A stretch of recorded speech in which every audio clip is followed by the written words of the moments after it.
Ayo, segera download Quran Tadabbur, tafsir dalam genggaman Anda.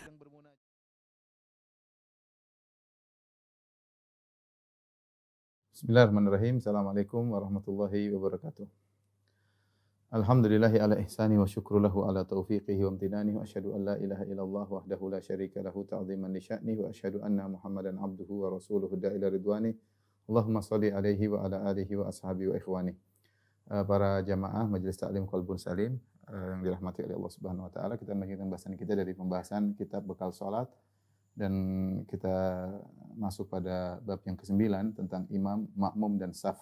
Dan pada kesempatan ini kita akan bahas tentang masalah berjamaah imam dan makmum. Insyaallah masalah saf kita tunda pada pertemuan berikutnya ya. Pertama yang akan kita bahas adalah tentang salat berjamaah ya. Salat berjamaah. Sebagaimana kita ketahui ya, keutamaan salat berjamaah sangatlah banyak ya. Ya. Keutamaan salat berjamaah. Keutamaan salat berjamaah. Di antaranya ya, semuanya sudah saya jelaskan di dalam kitab Bekal Salat secara detail, tetapi saya ingin menyampaikan secara global pada kesempatan kali ini secara global ya. Di antara keutamaan salat berjamaah yaitu pahala dilipat gandakan. Pahala dilipat gandakan. Menjadi 27 kali lipat. Dalam sebagian riwayat 25, dalam sebagian riwayat 27. Dan ini suatu hal yang harusnya motivasi kita untuk semangat salat berjamaah. Saya sekedar memberikan hitungan-hitungan agar kita semangat ya. Misalnya beda antara perbandingan antara yang salat di rumah dengan salat di masjid. Coba kalau kita bandingkan selama setahun ya. Setahun. Kalau salat di rumah ya, berarti kalau dia selama setahun pahala yang dia dapatkan berapa? Rakaat satu hari. Satu hari sama dengan 17 rakaat. Kalau 365 hari, coba saya kasih kalkulator dulu ya. Ini biar kita semangat, jangan malas salat berjamaah di masjid. Jangan malas salat berjamaah, jangan malas salat berjamaah di masjid. 17 kali 365 sama dengan 6.205 rakaat. Ya. 6.205 rakaat. Sekarang kalau di masjid ya, satu hari sama dengan 17 kali 27. Coba satu hari saja berapa? Nilainya berapa rakaat? 17 kali 27, 459 rakaat. 459 rakaat pahalanya. Kalau setahun 365 hari tentu banyak sekali ya. Kali 365 sama dengan 167.500. 167.535 rakaat. Nah, Bapak-bapak sekalian perhatikan ya. Betapa jauh jarak antara 6.000 dengan 167.000. Enggak ada bandingannya. Maka kalau seorang salat di rumah, dia tentu akan merasakan banyak kerugian ya. Bayangkan, ini baru setahun, bagaimana kalau 2 tahun, bagaimana kalau 3 tahun. Dan dia akan melihat hasilnya nanti di akhirat ya. Ini akan nampak hasilnya di akhirat.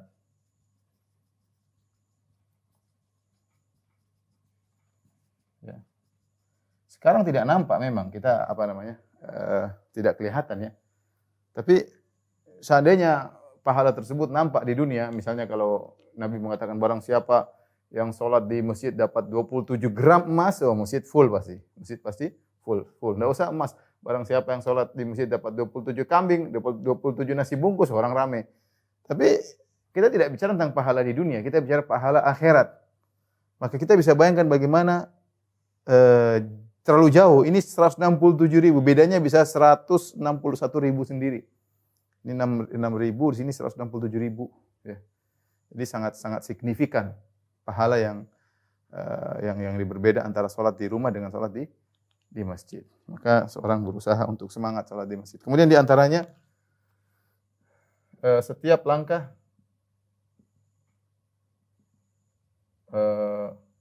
mengangkat derajat. Yang satunya lagi langkah yang lain mengurangi dosa, menghilangkan dosa. Nah, kita ini dosa banyak, ya. Bapak-bapak yang dirahmati Allah Subhanahu wa taala. Kita ini dosanya banyak. Tiap hari kita berdosa, lisan, pandangan, pendengaran, komentar, banyak sekali, dan ini berlaku jarak pulang balik. Perhatikan ini, jarak pulang pergi. Ya. Sampai sebagian salaf mereka sengaja jalannya langkahnya pendek-pendek. Tidak mau langkah panjang-panjang, karena kalau langkahnya pendek semakin banyak jumlah langkah. Karena setiap langkah angkat derajat, semakin langkah mengurangi dosa. Semangat ke masjid. Makanya banyak dalil menunjukkan diutamakan untuk jalan kaki untuk sholat berjamaah. Ya, banyak dalil menunjukkan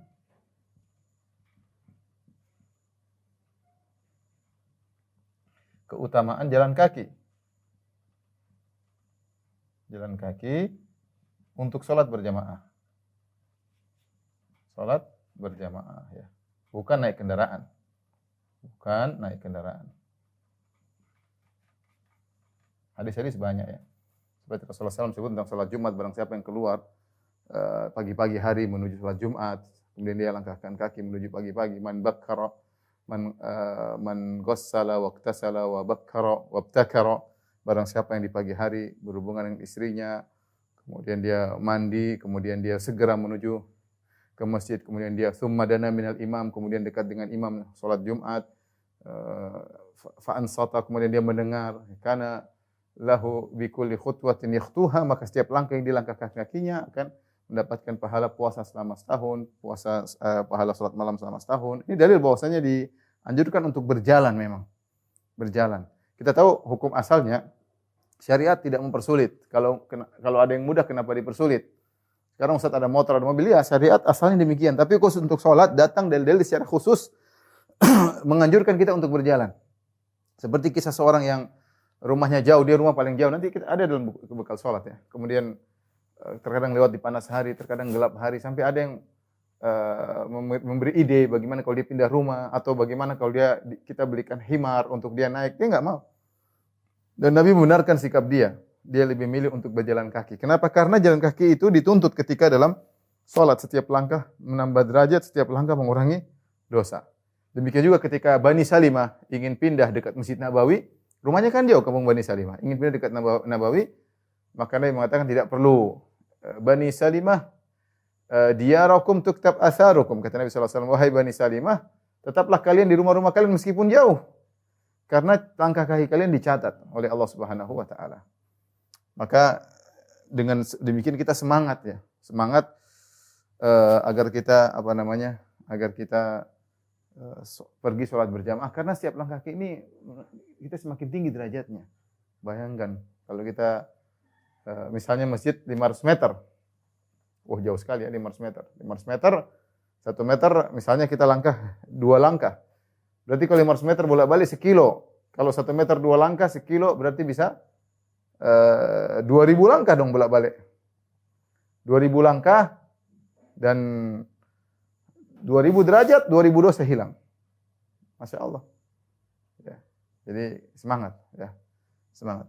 Kemudian kecuali kalau ada uzur, kata Syekh Utsaimin, ya. Kecuali kalau ada uzur.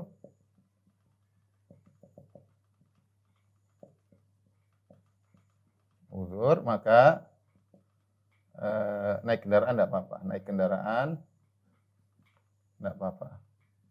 Tidak apa-apa.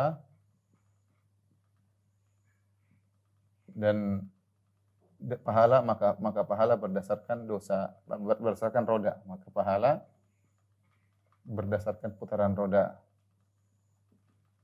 Kata Syekh Utsaimin rahimahullah taala. Ya, sebagai pengganti kaki. Ini sekedar anu aja, karena hukum asalnya dia beruzur, hukum asalnya dia biasa jalan kaki, tapi ada uzur hujan misalnya.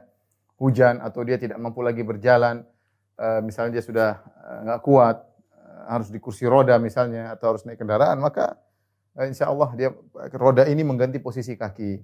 Roda menggantikan posisi kaki. Wallahu a'lam bishawab ya. Kemudian di antara keutamaan salat berjamaah yaitu adalah lebih mudah diterima salatnya. Ya. Kenapa? Karena keberkahan jamaah. Berjamaah. Kita berjamaah ada keberkahan. Lebih mudah diterima rame-rame dan insya Allah lebih khusyuk ya, apalagi kita mendengar lantunan imam. Dan orang kalau berjamaah insya Allah lebih khusyuk karena setan mengganggu yang al-ghanamul qasiyah. Dalam hadis sebutkan hendaknya kalian berjamaah karena namanya zi'ib, namanya serigala itu menangkap kambing-kambing yang terpisah dari rombongan. Demikian juga setan mengganggu seorang yang terpisah dari jamaah ya. Insya Allah lebih khusyuk ya. Karena setan lebih sulit untuk menggoda, ada keberkahan berjamaah. Kemudian di antaranya juga semakin banyak jumlah jamaah, semakin besar pahala. Ini di luar 27 kali lipat. Ini pahala lain lagi maksud saya. Makanya disebutkan dalam hadis, disebutkan dalam buku bekal salat, salatu rajulaini azka min salatil fadh. Salat dua orang lebih mulia daripada salat satu, salat salasa, tiga orang lebih mulia daripada yang dua, yang keempat lebih banyak. Makanya dikatakan bahwasanya pahala paling besar adalah di Masjid Haram. Pahala paling besar salat di Masjid Haram.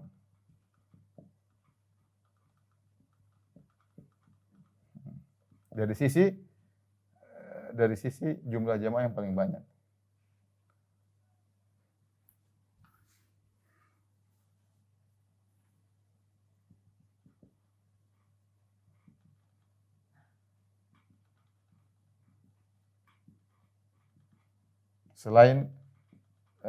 Selain 27 kali lipat,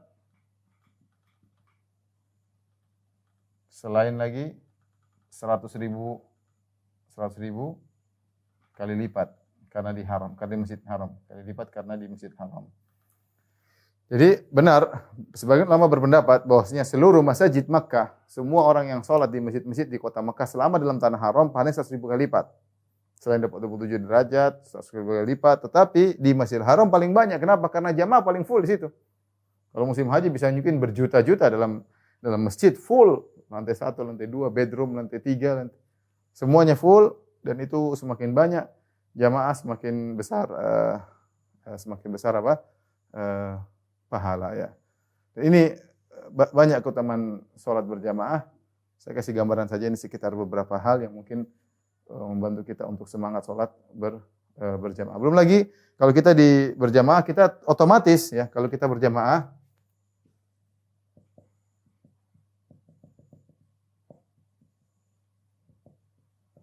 otomatis semangat salat rawatib, baca Quran, doa ya dan lain-lainnya. Semangat ya, karena salat rawatib kondisi kalau dia datang lebih cepat, kita pas salat rawatib dulu. Kemudian kalau mungkin imam belum datang, baca Quran dulu, kita berdoa. Jadi banyak yang bisa kita lakukan. Beda kalau salat di rumah, ya kita salat mungkin cuma yang fardu doang, yang salat fardu saja, adapun salat qobliyah dan ba'diyah mungkin kita tinggalkan. Makanya seorang mengkondisikan dirinya untuk semangat salat berjamaah. Taib, kemudian pembahasan berikutnya hukum salat berjamaah.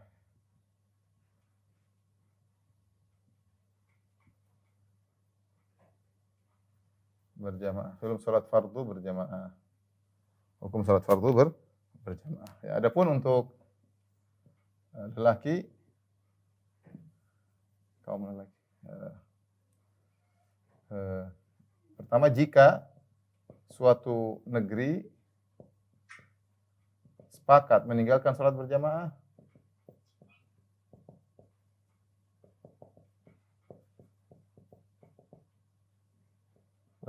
maka diperangi, diperangi. Kenapa diperangi?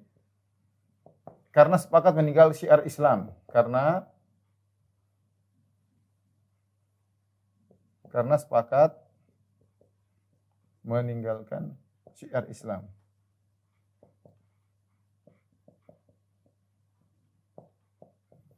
Ini kalau ada suatu negeri Islam tidak mau meninggalkan salat berjamaah, ya maka diperangi oleh negeri Islam, ya. Maka diperangi dengan negeri Islam. Yang kedua, bagi lelaki, hukum salat berjamaah bagi lelaki.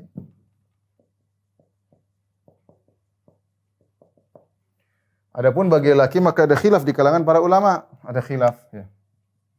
Ada beberapa pendapat, ya. Ada yang mengatakan misalnya fardu ain. Ada yang mengatakan fardu kifayah. Ada yang mengatakan sunnah muakkadah. Intinya wallahu a'lam bishawab, ya, saya lebih cenderung kepada hukumnya adalah fardu ain, ya. Kalau tidak ada halangan maka fardu ain. Adapun dalilnya banyak, di antaranya Nabi SAW pernah didatangi oleh seorang yang buta. Dia mengatakan, ya Rasulullah, sungguhnya jarak antara rumah dengan masjid jauh dan tidak ada yang menuntunku menuju masjid, ya. Hal li min udhrin, ya, saya punya udzur kalau saya meninggalkan salat berjamaah. Maka Nabi mengatakan, hal tasma'un nida, kau dengar adzan? Kata dia, saya dengar. Kata Rasulullah SAW, idzan fa'ajib, kalau gitu penuhi panggilan adzan tersebut. Nah, kalau orang buta saja, kalau dia masih mampu untuk pergi ke masjid, maka wajib. Kalau tidak mampu, lain cerita. Misalnya jalan terlalu banyak bahaya, mungkin terlalu melewati mobil-mobil yang bisa nabrak dia, maka itu lain cerita. Tapi kalau tidak ada halangan, maka hendaknya dia pergi hendaknya dia pergi salat berjamaah. Bahkan dalam Syekh Abdul Razak pernah cerita di Saudi, ada orang yang dia buta, dia pasang tali menuju rumahnya, ya. Atau dia pasang sesuatu lah, intinya untuk agar dia tidak ada yang perlu menuntun, dia bisa pergi ke masjid. Ya, mungkin dari wilayah tertentu sampai wilayah tertentu dia ada tali sehingga dia bisa nuntun dia, ya. Yang penting dia ingin ke masjid. Nah, kalau orang buta saja ada yang semangat pergi ke masjid, maka kita harusnya semangat. Kemudian juga di antaranya sabda Nabi SAW, man sami'a nida la salata faman sami'a nida falam yujibhu fala salata lahu. Kata Nabi, barang siapa yang mendengar azan dikumandangkan, kemudian dia tidak penuhi panggilan azan tersebut, maka tidak ada salat baginya. Ini jadikan dalil bahwasanya salat berjamaah hukumnya wajib, ya. Demikian juga seperti hadis Ibnu Mas'ud, dia mengatakan di zaman kami tidak ada yang meninggalkan salat berjamaah kecuali orang munafik, maklumun nifaq, yang ketahuan kemunafikannya, atau orang yang sakit, ya. Intinya ada khilaf memang, sebenarnya mengatakan dia bukan fardu ain, fardu kifayah kalau sebagian sudah memenuhi enggak ada masalah. Kemudian kalau ditinggalkan semua yang tidak boleh, tapi kalau sebagian sudah menjalankan enggak ada masalah. Dia mengatakan sunnah muakkadah, tapi saya katakan saya lebih condong bahwasanya hukum adalah fardu ain.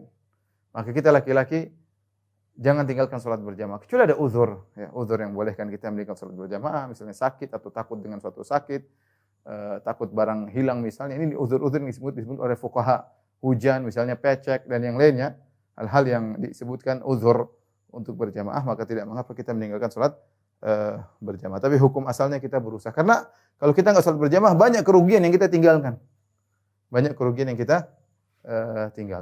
Ya. Wallahu a'lam bishawab. Adapun bagi wanita,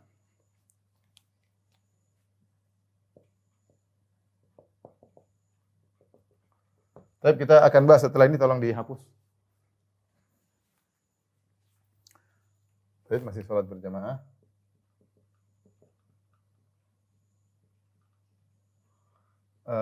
Hukum salat berjamaah bagi wanita.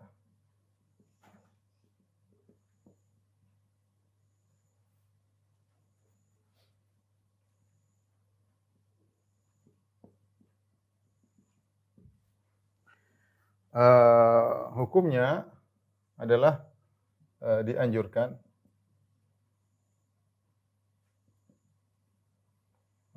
salat berjamaah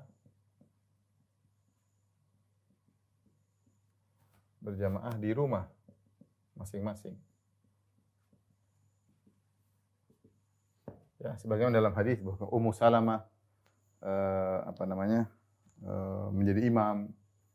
Kalau tidak salah Aisyah juga menjadi imam, ya. Kemudian juga di antaranya ada hadis tentang Ummu Waraqah, Nabi sallallahu alaihi wasallam menyuruh di rumahnya dikerjakan salat berjamaah di rumahnya, dan ada muadzin laki-laki mengumandangkan azan, kemudian dia salat. Jadi dianjurkan salat berjamaah di rumah masing-masing. Ya, ini lebih baik. Jadi kalau ibu-ibu misalnya ada misalnya anak perempuan atau ada pembantu, kalau bisa salat berjamaah di rumah lebih bagus, ya. Salat berjamaah di rumah lebih baik. Kenapa? Karena Nabi SAW bersabda, wa buyutuhunna khairun lahun. Ya, kata Nabi SAW, rumah mereka lebih baik bagi mereka. Lebih baik bagi mereka. Tidak usah keluar rumah, ya. Dan terlalu banyak dalil umum, dalil menunjukkan asalnya wanita lebih baik di rumah. Terlalu banyak dalil yang menunjukkan wanita lebih baik di rumah. Baik di rumah. Seperti firman Allah, "Waqarna fi buyutikunna", tetaplah di rumah kalian. Kemudian juga salat lebih baik di rumah, bahkan salat semakin tempat yang semakin tidak terlihat semakin baik, ya. Dan yang lainnya, ya. Masalah berikutnya, namun boleh salat di masjid. Boleh wanita salat di masjid. Salat berjamaah di masjid.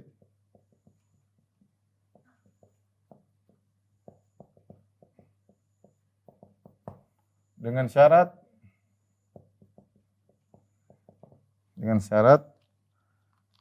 yang pertama, ya, harus minta izin suami.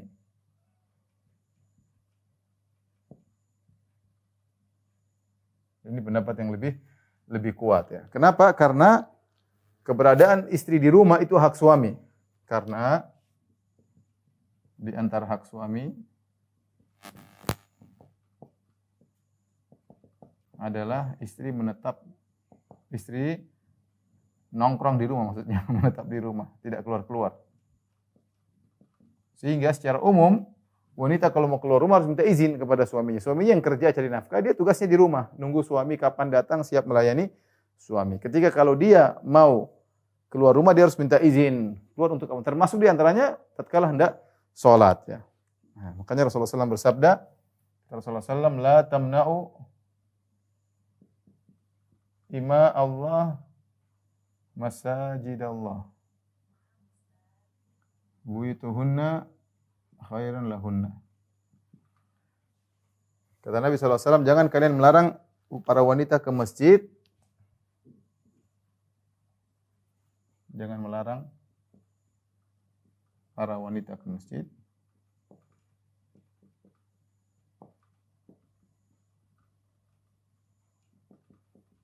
Tapi rumah mereka lebih baik bagi mereka. Jadi para suami kalau istri-istrinya minta izin untuk ke masjid, maka hendaknya mereka izinkan, jangan dilarang. Tetapi intinya wanita harus minta izin. Dan kalau suaminya tahu dia ke masjid dan suaminya tidak melarang, itu adalah secara umum adalah izin, ya. Sudah izin pernah sekali, izin kedua kali, selanjutnya setiap ke masjid suami tidak melarang, berarti itu tidak jadi masalah, ya. Berarti sudah diizinkan, ya. Jadi pertama harus minta izin. Yang kedua, adab ke masjid harus diperhatikan. diperhatikan.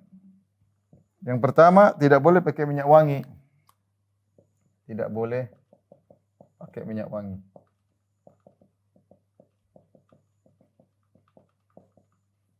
Nabi mengatakan hunna tafilat, maka hendaknya mereka ketika keluar rumah harus tidak pakai minyak wangi karena khawatir melewati rombongan lelaki. Akhirnya kita tahu Rasulullah melarang ya. Ayu imra'atin ista'tarat famarat ala qaumin liyajidu min harihaha fahiya zaniyah. Wanita mana saja yang pakai parfum kemudian melewati rombongan lelaki agar mereka bisa mencium aromanya, maka dia wanita pezina. Tidak boleh seorang wanita berhias untuk selain suaminya. Ya, tidak boleh pakai minyak wangi, kemudian tidak boleh berhias. Berhias tidak boleh ya. Kemudian untuk wanita yang terkenal cantik ya, zatu hay'ah, kalau para ulama Syafi'iyah mengatakan demikian, untuk wanita yang spesial cantiknya ya. Semua wanita cantik insya Allah, tapi ada yang spesial cantiknya ya. Maka jangan ke masjid. Kecuali bercadar.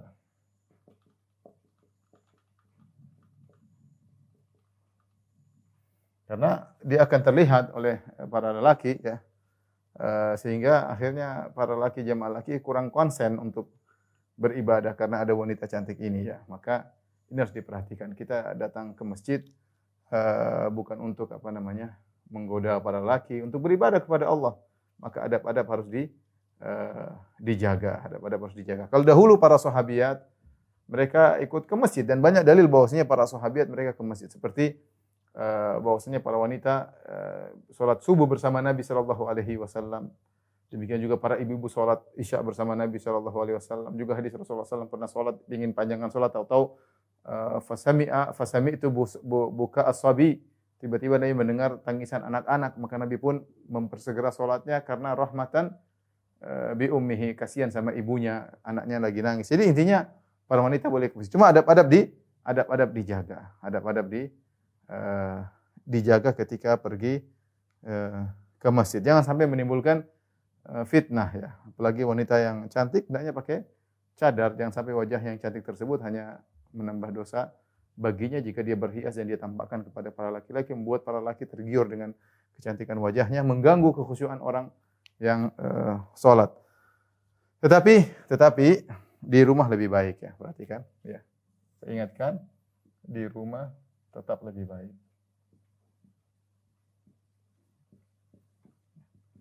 Bahkan ulama mengatakan ya, wanita di rumah pun dapat 27 derajat. Tidak harus ke masjid. Tapi terkadang sebagian orang ingin ke masjid, mungkin ingin sholat tarawih, ingin mendengarkan lantunan imam, dia lebih khusyuk, tidak mengapa, tidak jadi masalah. Yang penting jaga adab. Dan kalau dia ke masjid, maka berlaku apa yang berlaku bagi para lelaki. Tentang langkah kaki, dosa-dosa semua diampuni. Berlaku semuanya. Sebagaimana hukum asal laki-laki sama perempuan sama. Tapi bagaimanapun, di rumah lebih baik. Ya. Seandainya dia pergi ke masjid, pahalanya sekian, dosanya dihapuskan sekian, derajatnya diangkat. Dia di rumah lebih baik daripada itu semua. Kenapa yang bilang demikian? Nabi SAW. Saya pernah mengatakan seorang wanita yang tinggal di kota Madinah, dia sholat di rumah lebih baik daripada sholat di Masjid Nabawi. Seorang wanita yang tinggal di kota Madinah, di situ ada Masjid Nabawi. Kalau dia sholat di rumah, niatkan karena Allah, karena ingin melakukan kegiatan di rumah, melayani suami, mengurusi anak-anak, dia sholat di rumah lebih afdal daripada kalau dia sholat di Masjid Nabawi. Apalagi kalau cuma di Tangerang, cuma di BSD, cuma di Jakarta, ya. Di Madinah saja dia sholat di rumah lebih afdal daripada sholat di Masjid Nabawi. Ya. Karena konteks-konteks hadis ini Nabi berbicara ketika Nabi SAW sedang di Madinah. Dia mengatakan, la tamna'u ima Allah masajidallah wa buyutuhunna khairun lahun. Jangan kalian melarang wanita ke masjid, tapi rumah mereka lebih baik bagi mereka kalau mereka sholat di rumah. Ya. Bahasan berikutnya, jumlah minimal jamaah.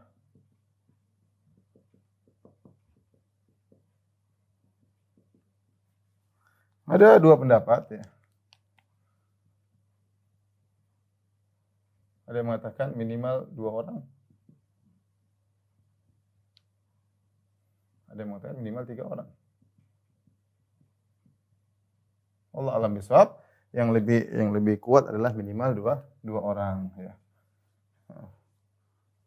Dalam hadis falya ummakuma akbarukuma, dalam hadis hendaknya yang jadi imam yang terbaik, yang paling besar di antara kalian berdua. Kemudian juga hadis tentang ketika Rasulullah SAW ada seorang masbuk, Rasulullah SAW mengatakan man yatasaddaq ala hadza, siapa yang mau bersedekah atas orang ini. Jadi makmum 2 orang sudah dianggap apa? Makmum ya, berjamaah. Dan dalam beberapa hadis Rasulullah SAW salat malam, kemudian sahabat kalau tidak salah Ibnu Abbas radhiyallahu taala anhuma salat di samping kiri Nabi kemudian pindahkan ke sebelah kanan. Jadi berjamaah meskipun dua orang. Jadi jumlah minimal jamaah adalah dua orang ya. Jadi jangan sampai masjid-masjid kosong dari jamaah. Seorang berusaha kalau dia pulang ke kampung, karena sebagian kampung benar. Saya sebagian cerita oleh sebagian kawan, kita kampung enggak ada yang azan zuhur, enggak ada yang azan asar. Nanti kalau maghrib isya baru masjid full. Kita bilang enggak, tegakkan jamaah. Zuhur kita datang sendiri. Kalau enggak ada salat sendiri, insyaallah dapat salat berjamaah karena enggak ada yang datang. Ya sudah. Sebagian orang dia yang jadi muadzin, dia yang qomatkan, dia yang jadi imam sekaligus dia jadi makmum sendiri. Ya, tapi seorang berusaha niatkan pergi salat berjamaah ya. Ketika tidak ada, tetap sholat, mudah-mudahan tetap mendapatkan sholat berjamaah. Karena dia sudah berusaha menuju ke masjid. Taib ini berkaitan tentang sholat berjamaah. Sekarang kita akan masuk dalam pembahasan Taib ini. Ada berikutnya, sholat-sholat jamaah. Salat-salat yang disunahkan untuk berjamaah ya.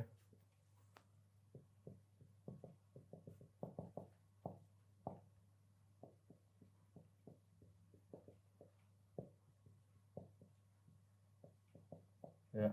Secara umum salat berjamaah rata-rata dianjurkan, secara umum dianjurkan untuk berjamaah. Contoh salat fardu, kemudian misalnya salat istisqa, kemudian sholat gerhana. Sholat itu juga boleh, tapi dianjurkan ya. Sholat istisqa, sholat gerhana, sholat Id. Kemudian sholat tarawih.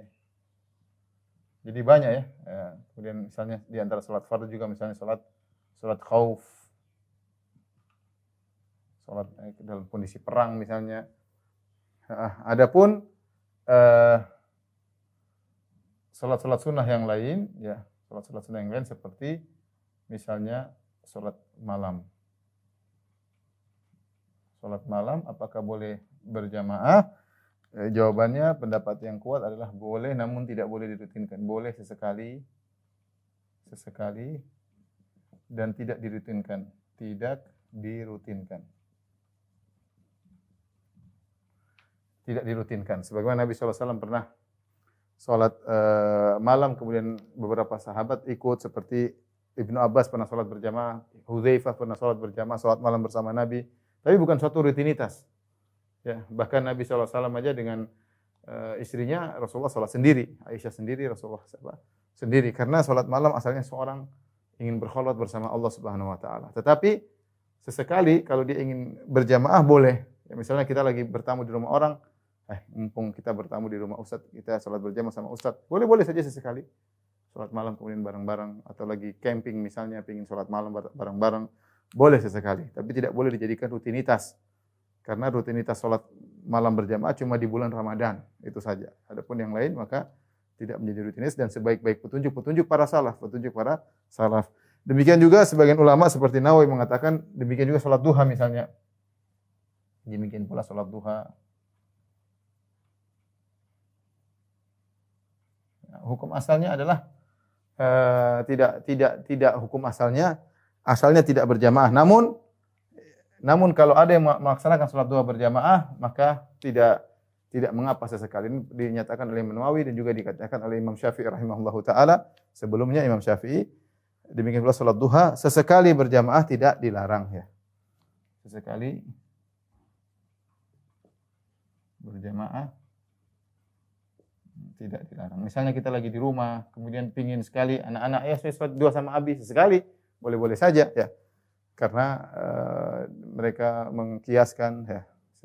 Rasulullah SAW pernah juga sholat di rumah seseorang, di rumah Anas bin Malik misalnya, atau sebagian sahabat di waktu duha, kemudian Rasulullah sholat berjamaah di rumah mereka ya, rumah mereka. Jadi hukum asalnya sholat sendiri-sendiri, tetapi sesekali sholat berjamaah tidak jadi masalah. Lain halnya dengan yang ini semua dianjurkan selalu untuk berjamaah. Wallahu a'lam bishawab.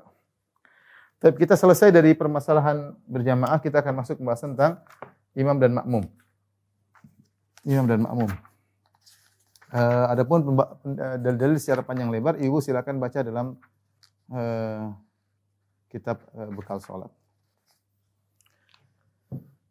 Baik, kita sekarang membahas tentang imam. Di sini ada beberapa permasalahan, ya. Saya bacakan secara singkat, ibu, karena waktu tidak banyak lagi. Yang pertama, pembahasan siapakah yang berhak menjadi imam? Ada secara umum ada dua pendapat yang paling mengkerucut dua pendapat. Pendapat pertama adalah yang paling aqra, yang paling pandai dalam masalah baca Al-Qur'an, itu fasih, kemudian tahsinnya bagus, bacanya enak. Yang kedua adalah yang paling faqih, yang paling berilmu. Yang paling berilmu. Tentunya diharapkan seorang imam dia adalah yang pandai baca Quran dan dia juga seorang yang faqih. Ya, itu yang ustaz sekaligus ahli baca Quran itu yang terbaik. Tapi kalau seandainya tidak dua-duanya, satu faqih tapi baca Qurannya kurang enak, yang satu baca Quran enak tapi dia bukan ustaz. Dalam hal ini wallahu alam bisawab, yang lebih diutamakan adalah yang aqra, yang paling pandai Al-Qur'an, yang paling banyak hafalannya, yang paling bagus bacaannya, selama dia menguasai hukum-hukum masalah keimaman, ya. Dia punya ilmu, bukan dia bodoh maksudnya, tapi dia pandai bacaannya bagus, kemudian hafalannya banyak, dia punya fikih lah tentang masalah salat secara global, ya. Meskipun dia bukan ustadz, itu yang lebih diutamakan, ya. Karena dalam hadis kata Nabi sallallahu alaihi wasallam, "Idza ijtama'a salasatun falyummahum ahaduhum." Jika berkumpul 3 orang, maka jadilah salah seorang dari mereka yang jadi imam. Wa ahaqquhum bil imama aqra'uhum, dan yang paling utama untuk menjadi imam adalah yang paling pandai baca Quran, yang paling pandai baca Al-Qur'an, ya. Yang paling pandai baca Al-Qur'an. Ada hadis yang lain, ya ummul qaum aqra'uhum li kitabillah. Yang menjadi imam adalah yang paling mahir dengan Al-Qur'an. Fa in kanu fil qira'ati sawa'an, kalau ternyata mereka sama-sama mahir dalam Al-Qur'an, fa a'lamuhum bisunnah, maka yang paling ngerti tentang sunnah Nabi. Fa in kanu fi sunnah sawa'an, kalau ternyata mereka sama dalam masalah sunnah, fa aqdamuhum hijratan, maka yang paling dahulu berhijrah. Ya, kalau gampangan kita sekarang yang paling sadar lebih dahulu siapa, ya, yang paling hijrahnya lebih dahulu. Kalau dahulu yang hijrah Mekah ke Madinah itu yang lebih utama. Fa in kanu fil hijrati sawa'an, kalau mereka dalam hijrah sama, fa aqdamuhum silman, maka yang pertama kali masuk Islam. Wala ya ummanna rajulu rajula fi sultanihi wala yaqulu fi baiti ala tarku ila bait. Intinya di sini Nabi mengajarkan bahwasanya masalah keimamahan, masalah jadi imam bukan sembarang orang. Bukan ikut hawa nafsu kita, ya. Ini yang paling tua jadi imam. Enggak. Ini orang kampung sini jadi imam. Enggak, kita kalau sudah ngurus masjid, harusnya kita ikut sunnah. Cari mana yang paling ahli dalam baca Quran untuk jadikan imam rawatib. Karena imam ini punya pengaruh dalam kekhusyuan salat, dalam pengaruh terhadap jamaah, ya. Kita berusaha mencari orang yang terbaik, ya. Kalau ada ustadz sekaligus suaranya bagus, enak untuk didengar, maka itu yang terbaik. Kalau tidak ada, maka karena ini berkaitan dengan keenakan bacaan untuk didengar, ya, demi kekhusyuan salat, maka yang terbaik adalah yang paling bagus bacaannya, ya. Ini pendapat yang paling kuat wallahu a'lam bishawab. Jadi yang paling bagus bacaannya, tajwidnya bagus, dan dia harus punya ilmu dasar tentang masalah salat, ya. Dia harus punya ilmu dasar tentang masalah salat. Karena kita sebagian orang, ya, jadi imam harus yang paling tua, bacanya sudah susah, enggak kedengaran, kadang-kadang repot seperti itu, ya. Enggak kedengaran, dan akhirnya orang-orang hilang kekhusyuannya, makmum hilang kekhusyuannya. Terus pembahasan berikutnya, jadi saya ulangi, imam ini, masalah imam adalah kedudukan bergengsi di syariat. Tidak sembarang orang maju untuk nekat pede jadi imam. Enggak. Antum kalau jadi takmir, antum harus milih. Jadi imam harus, bukan. Karena ada sebagian orang punya hasrat untuk jadi imam, punya syahwat untuk jadi imam. Karena Ketika dia jadi imam, orang hormat, oh imam masjid. Enggak bisa, kita harus milih.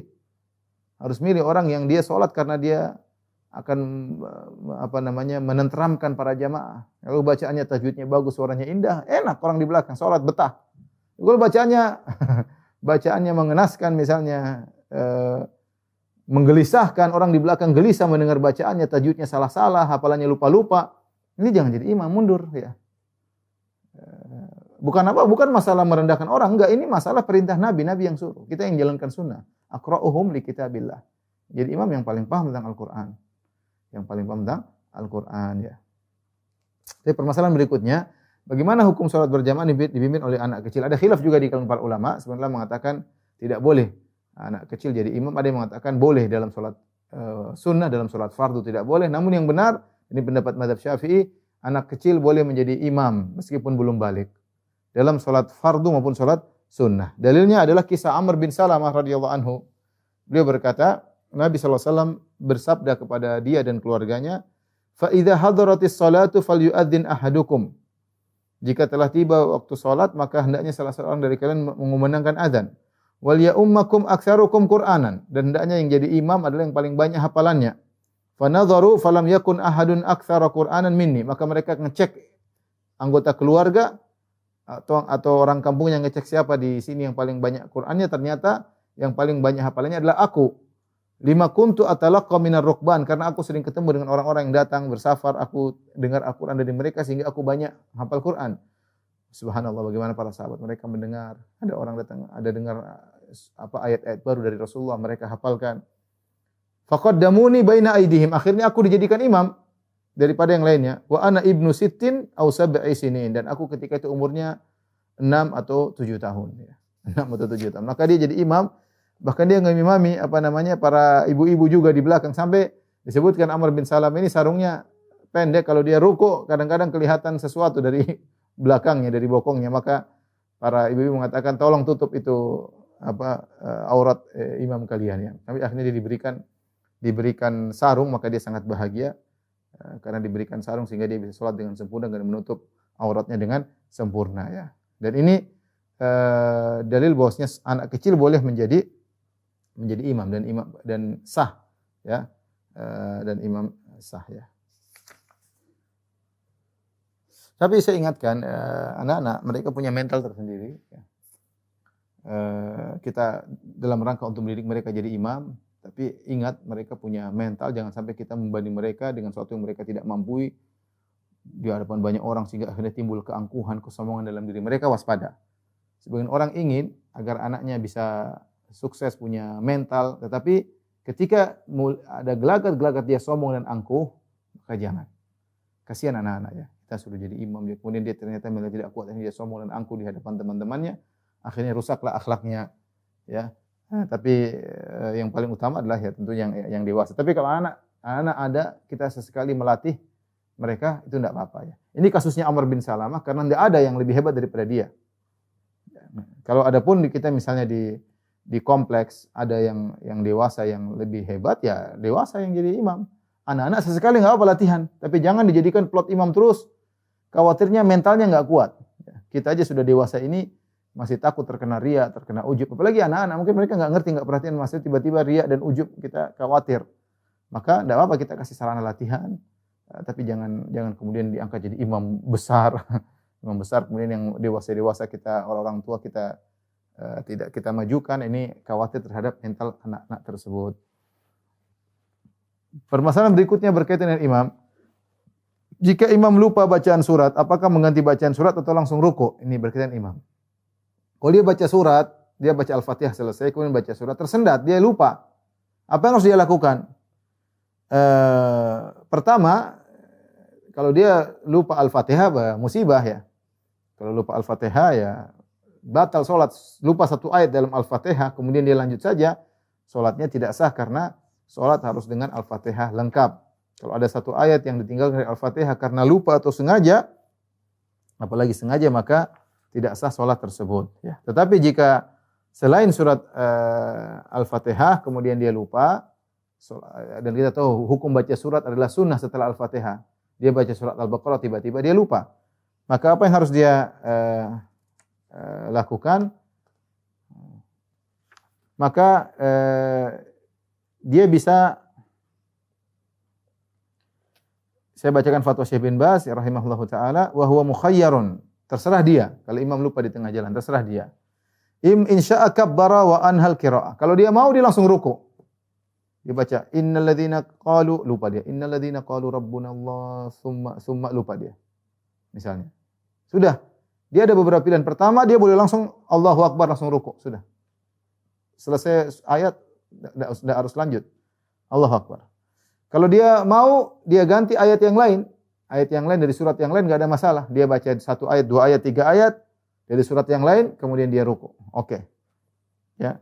Atau misalnya dia ganti surat lain, juga boleh. Dia ganti surat lain, dia baca qul huwallahu ahad, Allahu samad, lam yalid walam yulad walam yakul lahu kufuwan ahad, boleh. Ini tiga bisa dilakukan. Bisa langsung ruku, bisa baca surat yang lain, bisa dia baca ayat-ayat yang lain di surat yang lain, 2-3 ayat, kemudian dia ruku, diperbolehkan. Ini solusi bagi imam yang misalnya dia lupa dan tidak ada yang menegur, tidak ada yang bisa menyambung. Ya. Makmum di belakang juga ternyata tidak ada yang hafal surat tersebut, maka bisa dia langsung ruku, bisa dia ganti surat yang lain, bisa dia ganti ayat, kemudian dia ruku. Adapun jika ada makmum yang tahu tentang kesalahan imam, maka dia boleh tegur ya. Dan terutama makmum yang persis di belakang imam ya, di belakang imam. Ya. Adapun makmum yang jauh dari imam ya, maksud saya kalau imam salah, serahkan yang di depan. Ada kebiasaan di sebagian masjid ketika imam salah karena imam baca surat yang mudah, semua ikut negur. Ramai sehingga imam bingung siapa yang mau diikuti. Ya, jadi aturannya jangan semua bicara, yang di depan saja yang dipercayai oleh imam untuk kalau dia salah ditegur. Karena kalau semua bicara imam bingung, dia hanya mendengar suara gaduh, suara menggema, tidak tahu apa yang bisa dia ikuti. Ya. Kemudian apalagi kalau imamnya jauh seperti di Masjid Nabawi, imamnya di depan, kemudian makmumnya sekilo di belakang, 500 meter di belakang imam, percuma dia negur ya, percuma. Ya, bukan kemampuannya. Dan tidak akan sampai suaranya. Tapi jika imam batal, apakah makmum batal? Jawabannya tidak ya. Rasulullah SAW bersabda dalam hadis Abu Hurairah, yusalluna lakum fa in asabu falakum. Sungguhnya para imam mereka salat untuk kalian, jika mereka benar maka untuk kalian, wa in akhtau falakum wa alaihim. Kalau mereka salah, kesalahan mereka untuk para imam, tidak untuk makmum ya. Oleh karenanya Ibnu Munzir berkata, hadzal hadits yaruddu ala man za'ama anna salatal imam idza fasada salatu man khalfahu. Hadis ini membagi bantahan barang siapa yang menyangka kalau imam salatnya batal maka makmum juga batal. Jawabannya tidak. Kalau imam ternyata salatnya, taruhlah imam salat tidak sahnya buat dia. Taruhlah seorang imam salat, dia lupa berwudu, dia salat jadi imam, makmum belakang salat semua. Ternyata dia sadar saat ini salat tidak sah. Apakah makmum juga tidak sah? Jawabannya tidak. Makmum tetap sah karena makmum salat berwudu, imamnya yang lupa wudu untuk salat. Maka yang tidak sah cuma salat imamnya. Baik, seandainya imam batal di tengah jalan, tahu dia buang angin misalnya, atau intinya dia batal lah. Dia harus keluar dari salat. Apa yang dia lakukan sementara salat sedang berjalan? Contohnya misalnya dia batal rakaat kedua. Apa yang dilakukan ketika dia batal? Ada beberapa kemungkinan yang bisa dia kerjakan. Yang pertama adalah dia menunjuk orang untuk menggantikannya. Nah, dia pegang tangan seorang, dia tarik jamaah untuk jadi posisi dia. Boleh. Atau dia sudah wasiatkan, nanti kalau setiap dia batal ada imam pertama, pengganti pertama yang siap maju. Sudah ma'ruf. Dia bilang kalau saya nanti batal, kamu ya. Kalau kamu enggak ada, B enggak ada, C. Sudah diatur. Maka berjalan dengan aturan ya. Di antara yang pernah terjadi adalah pada kisah Umar bin Khattab radhiyallahu anhu, ketika Umar bin Khattab ditikam oleh Abu Lu'lu' al-Majusi, dan dia tidak bisa melanjutkan salat sementara tikaman 3 di perutnya dan darah keluar, tidak bisa melanjutkan salat, maka dia pun menarik tangan Abdurrahman bin Auf. Abdurrahman bin Auf akhirnya menjadi imam dan dia salat dengan cepat agar salat segera selesai. Ini boleh, cara pertama. Imam batal maka dia tarik orang untuk menggantikannya. Kalau ternyata imam tidak menunjuk seseorang pun, dia batal kemudian dia keluar meninggalkan masjid, maka boleh salah seorang dari makmum berinisiatif untuk maju, enggak ada masalah. Maju aja, insyaallah yang lain paham. Satu maju yang merasa dia bisa melanjutkan salat, dia maju menggantikan imam tadi, enggak ada masalah. meskipun tidak ditunjuk oleh imam. Boleh dia menggantikan posisi imam tersebut. Ya. Kalau seandainya salat kemudian imam batal dan tidak ada yang maju, tidak ditunjuk dan tidak ada yang maju, maka boleh salat sendiri-sendiri.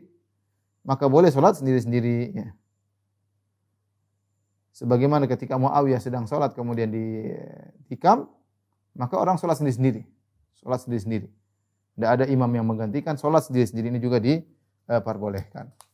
Bahkan di antara yang menarik dalam satu hadis, jika imam batal, dia boleh suruh makmum nunggu. Kemudian dia berwudu, dia balik lagi.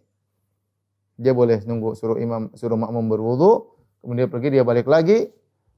Sebagaimana pernah terjadi di Masjid Nabawi, Syekh Ali Al-Hudzaify hafizahullah, ketika dia takbir, kemudian dia merasa dia batal. Dia mengatakan, wahai jamaah tunggu sebentar. Kemudian dia berwudu, kemudian dia masuk lagi, melanjutkan keimamahannya ya. Ini juga tidak jadi masalah. Tapi jika imam, masalah berikutnya, jika imam lupa dia melanjutkan rakaat kelima, salat Isya, tahu-tahu sudah selesai, dia lanjutkan rakaat kelima. Dia tidak sadar, orang bilang subhanallah, subhanallah. Dan dia merasa dia benar, dia ngeyel. Dia ngeyel tetap rakaat kelima. Nah, bagaimana sikap makmum? Sikap makmum, kalau imamnya naik ke rakaat kelima, maka dia tidak boleh naik ikut rakaat kelima, dia bertahan rakaat keempat, tidak boleh naik. Kecuali dia juga ragu. Oh, jangan-jangan imam benar. Kalau dia ragu enggak ada urusan. Tapi kalau dia tahu bahwasanya imam naik ke rakaat kelima, maka dia harus rakaat keempat. Dia tidak boleh nekat ikut. Karena kalau dia naik rakaat kelima, salatnya tidak sah.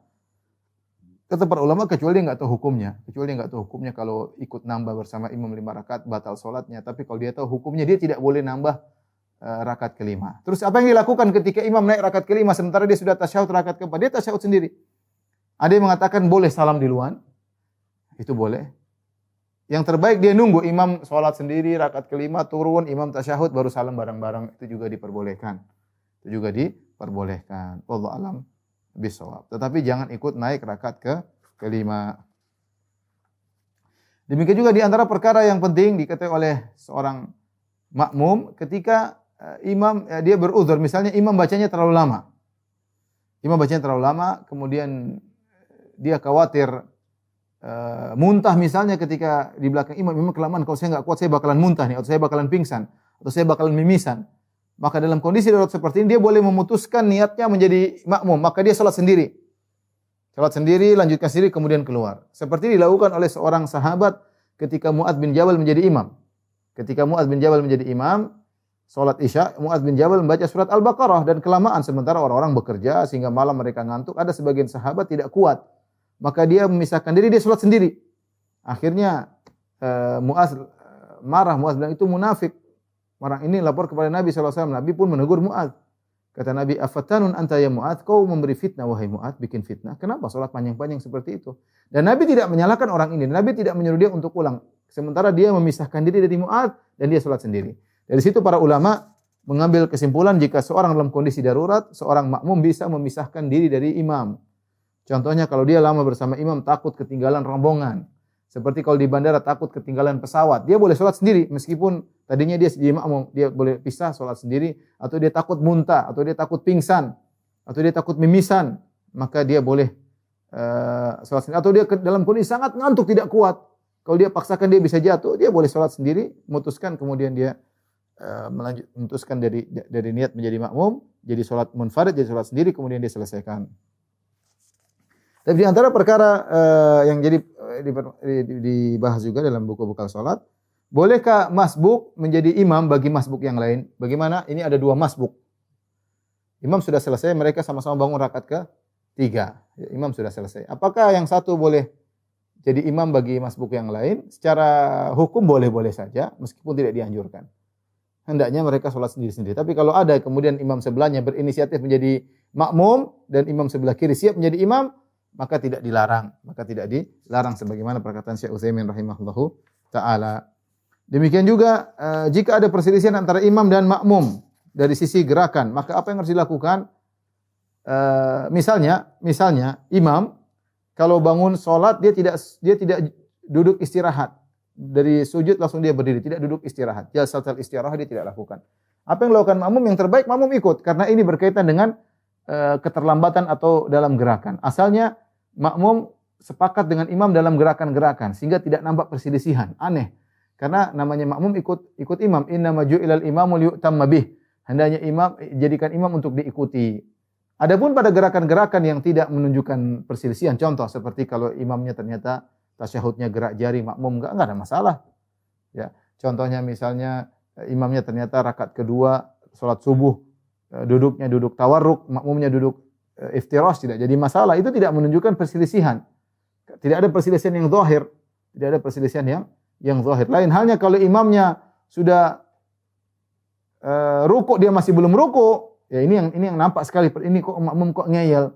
Imam sudah rukuk dia masih enggak rukuk-rukuk. Imam sudah sami Allahu liman dia baru mau rukuk. Ini namanya orang lihat dia bukan makmum kalau gitu. Makmum kan mengikuti. Yang berarti salat sendiri dong.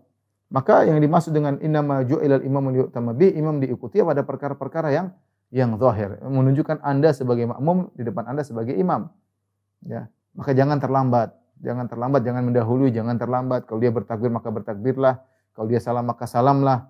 Jangan terlambat ya. Adapun gerakan-gerakan yang tidak ada kaitannya keterlambatan yang atau tidak zahir, maka tidak jadi masalah, tidak harus sama ya. Nah, dari situ para ulama bahas tentang masalah bagaimana kalau imam kita kunut sementara kita tidak meyakini sunnahnya kunut di waktu subuh. Maka fatwanya para ulama seperti Imam Ahmad, Imam Syekh Utsaimin, Ibnu Taimiyah rahimahullah taala bahwasanya kalau orang jadi makmum hendaknya ikut kunut bersama imam karena kunut nampak yang zahir, suatu perkara yang zahir dan ini masalah khilafiyah. Kalau makmumnya tidak kunut seakan-akan dia menyelisih imam. Nampak sekali ini makmum tidak ikut imam. Jadi menyelisih imam ya. Maka pada perkara-perkara yang zahir maka kita berusaha menyesuaikan diri dengan imam karena membuktikan kita sebagai makmum. Sampai di sini saja kajian kita. Kurang lebihnya saya mohon maaf kepada para jamaah Majelis Salim, Qalbun Salim. Insyaallah kita bersua lagi di kesempatan yang lain. Semoga pertemuan kita diberkahi oleh Allah Subhanahu wa taala, menambah derajat kita di sisi Allah, mengurangi dosa-dosa kita dan semoga kita semua diampuni dan dimasukkan dalam surga Allah Subhanahu wa taala. Amin ya rabbal alamin. Wabillahi taufiq wal hidayah. Assalamualaikum warahmatullahi wabarakatuh.